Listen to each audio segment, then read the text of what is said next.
এই যে এগুলা আলু দিয়ে করেছি, শুধু একটু লবণ দিয়েছিলাম হালকা করে।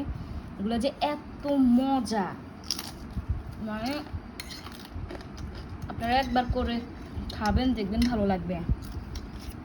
পুরাই ফ্রেঞ্চ ফ্রাইয়ের মতো।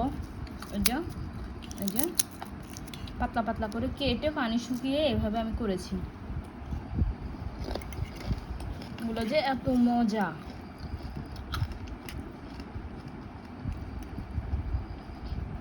আইগা খাও।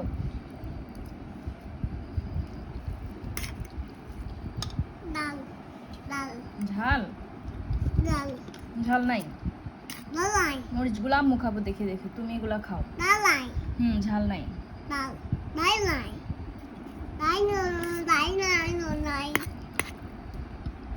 খাও, তুমি দুষ্টু করতেছো কেন? তুমি খাও। আমার মন আটকে আছে এগুলাতেই।